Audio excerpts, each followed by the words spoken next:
Muy bien, vamos a hablar pues de esta semana final y de este cierre de campaña con Miguel Antezana, él es experto en marketing político. ¿Cómo está, doctor? Martín, ¿cómo estás? Y a mí me encantaría primero conocer un balance general, pero muy rápidamente, ¿qué nos deja? O sea, los grandes aciertos y acaso los grandes errores de esta campaña. Y de pronto ya se puede hacer un pequeño balance de la misma. Pero ¿qué sensación, qué sabor le ha dejado este proceso? Bueno, a mí me ha dejado la sensación a nivel de lo que son las campañas, la falta de profesionalismo que ha habido en las campañas electorales.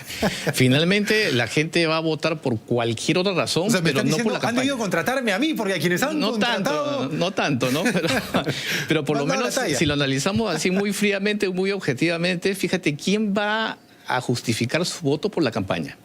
Es verdad, ¿no? Ha sido una campaña muy gris, muy opaca. No nos ha dejado ni un jingle, una frase, algo al ya no recuerdo. existe eso. Es más, si nos ponemos a ver los resultados de las últimas semanas y últimos días, a pesar que estamos en veda de simular de votaciones de encuestas, podemos ver perfectamente pues, que hay unos cambios brutales y eso no es producto de una campaña. A lo largo de toda la campaña había unos movimientos golondrinos muy marcados. Y ahí te das cuenta que eso no es producto de una campaña, es producto simplemente de un antivoto, es producto de una emoción de la gente, de la indecisión o simplemente de estas mareas que han venido, estas oleadas que han venido por redes sociales que han inflado candidatos pero que también los han desinflado. Y eso es lo que estamos viendo. Tenemos una final casi de infarto porque no sabemos a ciencia cierta quiénes van a pasar a la segunda vuelta. La única seguridad es que vamos a segunda vuelta. Es decir, los grandes mítines ya no son los que vemos en las plazas, que de grandes poco, porque es que no hay ningún meeting que te haya dicho, wow, mira qué cosa tan extraordinaria, qué tal convocatoria. Probablemente alguno ha llamado más la atención que otro, pero con una toma de cierta distancia, toda plaza se veía con espacios vacíos, estaba un poco raleada, ¿no? Pero los grandes mítines, ¿crees que más bien se han desarrollado en clips de 60 segundos en el TikTok y en el Instagram y en el Facebook? Y para que tenga convocatoria, su conjunto de cumbia respectivo, con sus portátiles, o sea, para hacer bulla, para hacer bulto, pero que la gente haya ido precisamente como antes, como en el siglo XX, que se iba a ver al candidato, escuchar sus propuestas, eso ya se acabó.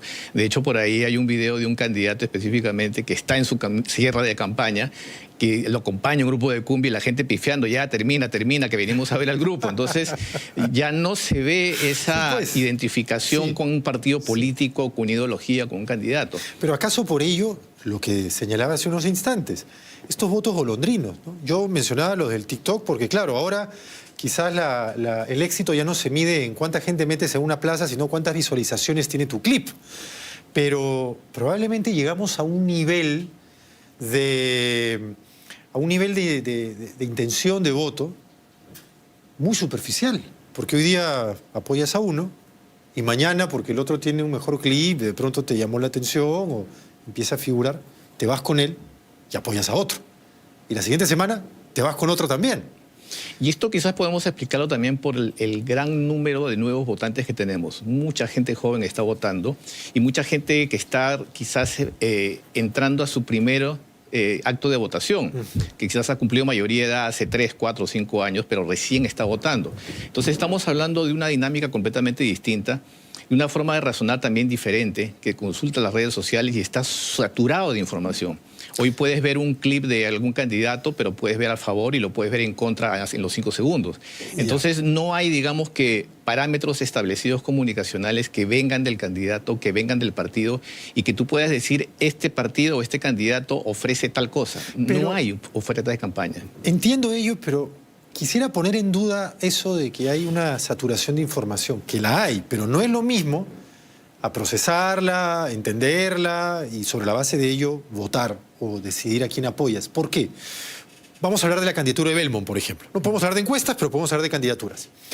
El año 89-90, cuando se lanzó, ¿no?, el Hermanón en aquel momento, él apuntó a los jóvenes también.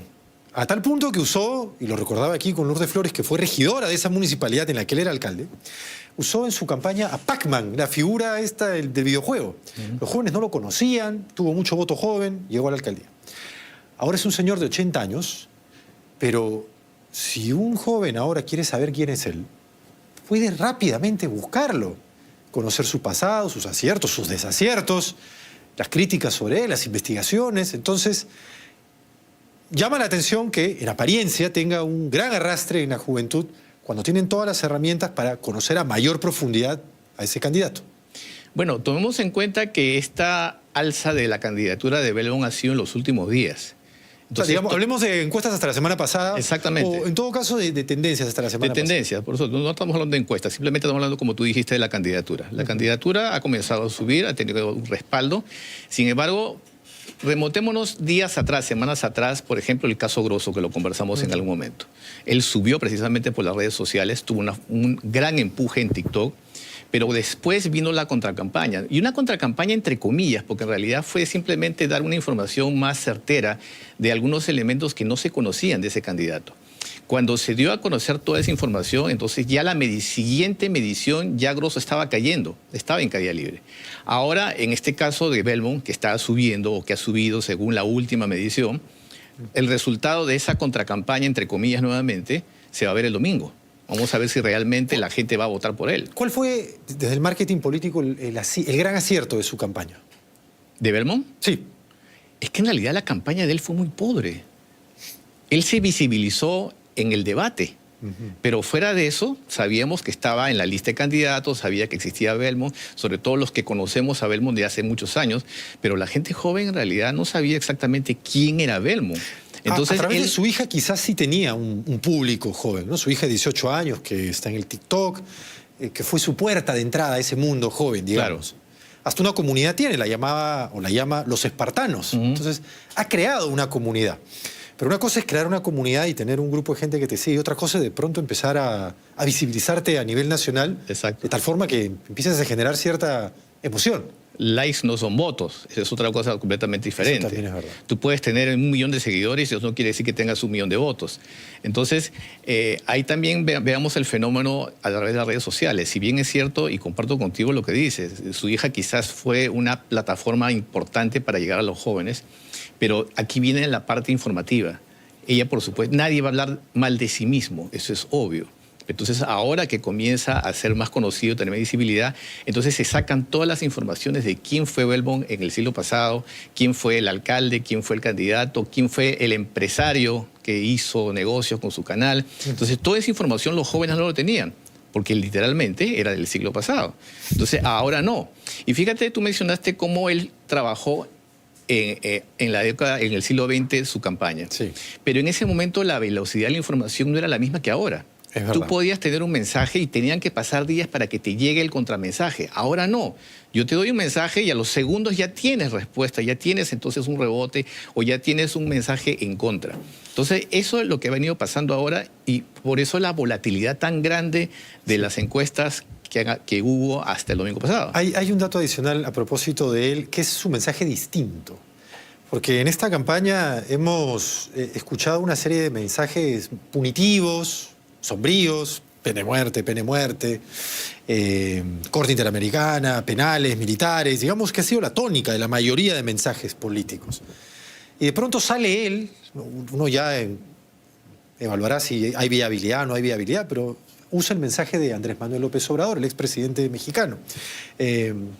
Abrazos y no balazos. ¿Crees que por el simple hecho de diferenciarse con el mensaje eso le puede haber ganado una audiencia distinta, que buscaba algo esperanzador antes que un mensaje sombrío o luctuoso? Y yo te respondería con una pregunta. ¿Tú crees que todos los que están sufriendo el tema de la delincuencia en el Perú creen ese discurso? ¿Que le van a dar un abrazo al delincuente, al extorsionador, al sicario? No, sin duda no. Suena contradictorio frente a la situación que estamos viviendo. Por eso yo creo que ahí precisamente hay una situación totalmente diferente. Puede sonar muy romántica, pero a la hora de tomar una decisión que tú tomes en cuenta que voy a votar por este señor porque ofrece abrazos y no balazos, yo creo que es un poco arriesgado a decir lo que va a suceder. Entonces yo creo que al contrario. Es más, los electores, y volviendo al inicio de la conversación, no están tomando decisiones sobre la base de propuestas, de programas, de campañas, de mensajes concretos. De hecho, si tú le preguntaras a cualquier persona cuál es el elemento diferenciador entre cada uno de los candidatos, podría ser el nombre, podría ser el símbolo, pero si le preguntas una característica a ese candidato, fíjate que no hay una en la que han logrado diferenciarse. Sí. Entonces, por eso decía al comienzo que a nivel de campañas y muy objetivamente, no se ha trabajado profesionalmente. Y yo quería, vamos a ir de candidato en candidato, con algunos al menos de los más visibles, digamos. Carlos Álvarez. Empezó también con un discurso acaso muy serio para lo que se esperaba de él, cuya trayectoria es la de un humorista. Pero de pronto en el debate imita a Acuña y en el segundo debate a Alan García. Y luego uno ve esos últimos mítines y ya no sabía si estaba en un mítin político o en un show humorístico. ¿Le funcionará eso? ¿Cree que eso le ganará votos? Yo creo que le atrae a cierto público, que va, así como van a ver a la cumbia, van a ver a Carlos Álvarez para ver las imitaciones. No necesariamente que van a ver al candidato y es el que van a votar. Ciertamente que para cierto público va a tener, porque según las últimas cifras que se conocieron la semana pasada, tiene cierto respaldo. Pero yo creo que a la hora de la decisión, el domingo, pueden haber grandes sorpresas. Sobre todo porque todavía se mantiene un alto porcentaje, según las últimas cifras conocidas, de votos en blanco, de indecisos o que inclusive... De las que podían publicarse hasta la semana pasada. Exactamente, a esas me refiero. Entonces todavía había un gran monto que todavía no se ha dosado. En ese momento eran 30%. Y respaldarse en el humor, porque hasta va con su elenco. Con el elenco de Las Mil y Una y del especial del humor, es decir, con los actores que lo acompañaban en sus programas de televisión. Asociarse a ello nuevamente, ¿le quita credibilidad como candidato político o se la puede ganar? Tenemos el caso de Jimmy Morales en Centroamérica o Zelensky en Ucrania, probablemente con sus propios bemoles y diferencias, pero esa cercanía con la gente, el recordarlo nuevamente como el humorista, podría generar que, mira, oye, de pronto podría ser una opción. ¿O todo lo contrario? Mira, ¿te resta credibilidad y prestancia como eventual presidente? Depende quién está viendo al candidato. Si de repente es una persona, digamos, que le gusta el tema, le llama la atención, la novedad, los elementos que tú acabas de describir, puede convertirse en una posibilidad, en una alternativa viable. Sin embargo, para otro tipo de público, no. Para otro público se comienza a buscarle todas las debilidades. Debilidades precisamente porque sea cómico. Puedes ganar en un lado y comienzan y perder en otro. Y es una balanza en realidad. Y en las campañas tú tienes que saber exactamente cuáles son tus fortalezas y cuáles son tus debilidades. Y sobre todo cuando tú identificas tus debilidades, preparas la estrategia cómo enfrentarlas, porque te las van a sacar. Te van a sacar que eres cómico, te van a sacar que no tienes estudios universitarios, te van a sacar X, Y, Z. Entonces, ese tipo de cosas, por ejemplo, no se han visto en campaña. Y hay candidatos que también han caído, han pisado el palito, como se dice, por no trabajar ese tipo de elementos. Keiko Fujimori. Mencionas las críticas que puede haber sobre un candidato, pero Keiko ya las ha recibido todas. No sé qué tanta novedad puede haber en criticar a Keiko durante los últimos tiempos. Hay incluso hasta una suerte de efecto teflón con ella, ¿no? Y ha mantenido un núcleo duro de seguidores durante todo este tiempo. ¿Cómo valoraría su campaña? Fíjate, hay un elemento principal. Ella tiene un techo, ella tiene, como tú dijiste, un voto duro. Tiene una base y ella ha tocado el techo casi desde el inicio de la campaña. Ha ido subiendo un poquito, pero el techo lo ha tenido siempre ahí. No ha pasado de esa cifra, que es la gente que siempre respaldó al fujimorismo, que piensa, rememora al padre, que la sigue por temas partidarios, por temas ideológicos quizás, y también por un tema pues de conveniencia. Seamos claros que también en el Partido Fuerza Popular se ha manejado también con el tema de la conveniencia. Entonces, el bolsón de votos está muy cercano al techo, no se ha movido de ahí. ¿Y qué faltó desde el marketing político ahí? ¿Por qué es que no pegó ese salto adicional? Lo que pasa es que en el caso de Keiko, el antifujimorismo o antikeikismo es muy grande y todavía no se ha manifestado en su totalidad. Ahora en la votación sí, pero si ella pasara a segunda vuelta, ya no es Keiko Fujimori con un candidato, es Keiko Fujimori contra el antifujimorismo. Y lo más probable es que se repita la historia.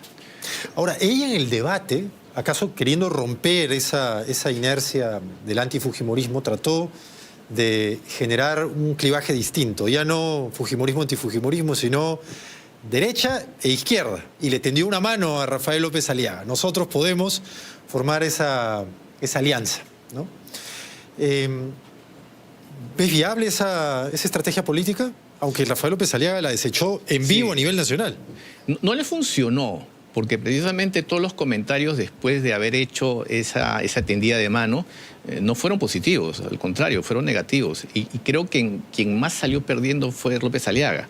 Claro, él ¿Ah, no... sí? Sí, porque bueno, después ha cometido muchos exabruptos en la campaña, en lo que ha quedado de campaña. Es más, hasta el día de hoy López Aliaga han salido algunas entrevistas y se lo ve prácticamente casi que desesperado, disparando por todo lado. Entonces yo creo que desde el segundo debate, López Aliaga específicamente se desubicó totalmente. Los hechos en Dahuaylas le han pegado durísimo. Y se ve entonces que no hay precisamente lineamientos de comportamiento electoral que se mantengan. Porque si tú tenías un gran porcentaje o un porcentaje interesante hasta hace unas 10 semanas, la idea era mantenerlo o inclusive aumentarlo. Pero al no tener estrategia, entonces lo que haces es simplemente verla afectada. ¿Y hubiera funcionado mejor electoralmente desde el marketing el que se formara esta alianza? Keiko López Aliaga hace cerca de un año, cuando señala el fujimorismo, se la propuso. Es probable, habría que haber estado en ese momento. Sin embargo, López Aliaga desde un primer momento él se mostró que iba a ser candidato. Así haya negado que no iba a renunciar a la alcaldía, todo el mundo sabía que iba a renunciar y que quería postular a la presidencia. Y Keiko también, ¿te acuerdas que también Keiko decía que no va a haber un Fujimori y no sé cuánto? Y siempre la misma historia y siempre se la sacan. Entonces, yo creo que ahí era una lucha de egos, entonces era bastante improbable. Era posible, sí, siempre es posible, en política todo es posible. Sin embargo, yo creo que bastante improbable por la personalidad de cada uno de los personajes. Que hayan querido colocar esta suerte de idea de que existe una derecha y una izquierda y que la derecha, que es lo que Keiko señalaba en el debate, quiere salvar al país de la irrupción de una izquierda en Palacio de Gobierno nuevamente, etc. Quizás va de la mano con el sentimiento colectivo que ellos interpretan ha tenido este proceso electoral. Tal vez ellos sienten que el sentimiento colectivo del proceso electoral, de los peruanos en general, es el miedo al antisistema. ¿Cuál sería para ti el sentimiento de los peruanos debajo de estas elecciones? ¿Qué es lo que subyace a todos nosotros? ¿Frustración? ¿Desesperanza? ¿Miedo? A ver, en cuanto a la primera parte de tu pregunta, el miedo, el terruqueo, el derecha-izquierda no funciona en el país. Al contrario, tiene un efecto boomerang. Porque cuando precisamente tú, vamos a irnos a la campaña anterior, terruqueabas a la gente, entonces lo que generabas es un voto en contra, es un voto de rechazo, es un voto, voy a votar contra ti. No es que voy a votar por este candidato, voy a votar contra ti. Entonces, seguir con la misma estrategia, fíjate que no funciona. Y tenemos todavía un voto que no conocemos, sobre todo en la parte del interior del país. Hay que estar muy claro y hay que recordar que la elección no la decide Lima. Tenemos apenas el tercio de los votantes, los 2 tercios están en el resto del país. Y por otro lado, el tema de las emociones. Precisamente cuando tú quieres hacer comunicación estratégica, tienes que establecer cuál es la emoción que tú quieres generar en el público. Si el público, por ejemplo, está desesperanzado, entonces tu campaña tiene que generar esperanza. Esta es una relación básica en comunicación estratégica. Fíjate que en las campañas, ¿qué emociones generabas? Tratabas de buscar el rechazo, la inseguridad, pero no se definía exactamente qué representaba el candidato o el partido. Y esa ha sido una gran falla a nivel de las campañas. Entonces, por eso nuevamente me remonto a las campañas del siglo XX. Fíjate que tú podías identificar en la historia del marketing político y comunicación política. Ponemos, por ejemplo, lo que fue Belaúnde con Bedoya. Eran 2 personajes totalmente distintos y cada uno representaba una idea. Si le preguntamos a nuestros padres, a nuestros abuelos, te van a decir eso. Ahora no. Ahora ha sido una mezcla de mensajes, una mezcla de emociones que finalmente no les ha resultado. Y lo que estamos teniendo es prácticamente una lotería que va a suceder el domingo. Y yo quería consultarte, es verdad lo que señalas. Quizá por ello es que nadie quiere dejar bueno, ya pasó el tiempo, pero nadie quiso dejar su candidatura en aras a una alianza, o muy pocos, porque sentían que tenían un boleto de lotería y una en 35, 36 opciones de ganarlo. Entonces, en esas circunstancias, ¿quién quiere entregar el boleto a otro? Pero quería consultarle, ya terminada la campaña, de lo que ha visto, de las estrategias de todos los candidatos, el principal acierto, alguien que nadie haya visto y haya dicho, buena idea, le funcionó, lo posicionó, una genialidad, si lo quieres.